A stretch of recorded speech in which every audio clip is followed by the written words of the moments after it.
3. Good morning. Thanks for starting the weekend with us. We'll keep you up to date with all the news and sport as it happens here on LBC News. In a moment, we're going to hear from an imam in Liverpool where there's an extraordinary event happening today where people who are demonstrating outside the mosque and being pretty hostile to the community in Liverpool just a few days ago are being welcomed into the mosque to talk through issues and share some food. The full story with Adam Kelwick, the imam there, coming for you before too long. Don't go anywhere. First of all, let's talk about social media, because what we saw yesterday was people being sentenced to significant prison terms for what they put on X or on Facebook. Paul Riley is Senior Lecturer in Communications on Media and Democracy at the University of Glasgow. Morning, Paul. Morning, Andrew. Were these the first instances of people being sent down for what they put on social media accounts? I think there have been other incidents in the past, but certainly there does seem to be a focus on making examples of people for things they've posted which have incited hatred or have included hate speech. We've seen quite a few cases in the past few days. I expect a lot more in the next couple of days too. Yeah, I mean, people will have different views about the length of the sentences, but I think the longest one was for 3 years, and this was for posting horrible stuff on social media, inciting people to set fire to hotels housing asylum seekers.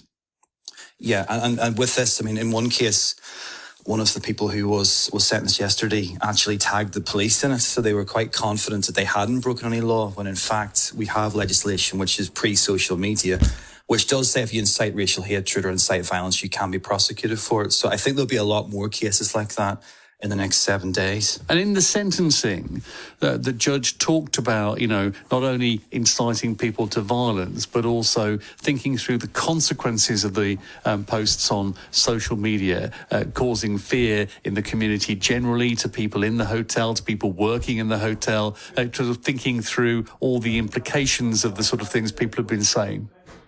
I think that's one of the key things from this, is that perhaps some people think that on and offline are different. They're not. And I think online behaviour is viewed and treated the same as you would say to someone in the street or via other platforms. So, I mean, I think there's a lot of people who probably have said things in the past 7 days that might well contravene hate speech legislation that we have pre-social media. And the Online Safety Act obviously will be another legislative measure which will look at this too. So it's a problem because there's such volumes of hate speech online, and there's a lot of content there which is very hateful and is inciting violence against particularly Muslims over the past week. This is the effect of the echo chamber, isn't it? Because social media algorithms link us up with people who we know, people who we don't know, who sort of think similarly, and it starts to normalise it. If you're on your social media account, everyone is writing this kind of stuff, it makes it seem okay when actually it's a criminal offence.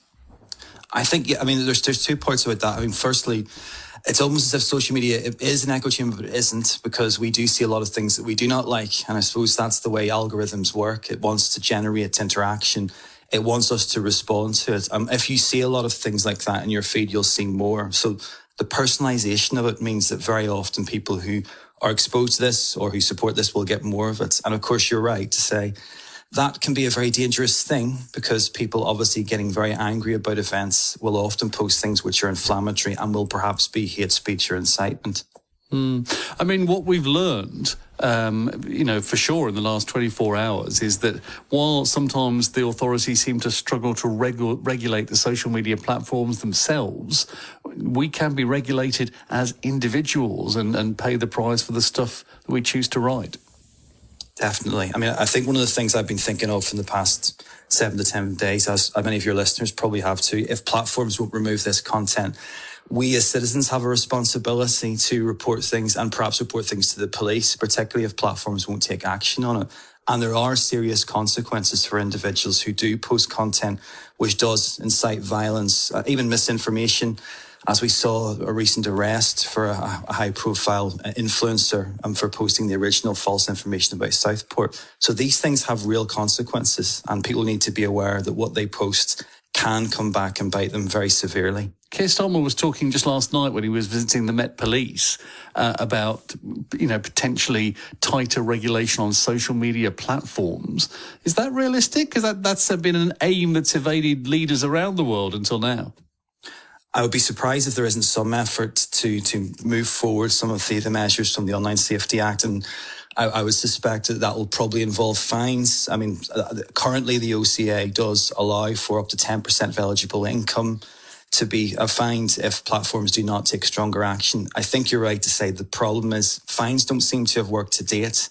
We don't see evidence that Elon Musk in particular is paying attention to that. In fact, very much he's doubling down and himself intervening and spreading things too. So it's a very difficult thing to do when platforms will not take this seriously and will not act as publishers. They do see themselves as platforms who have no responsibility for what they host. Paul, thank you. Paul Riley from the University of Glasgow live with me on LBC News.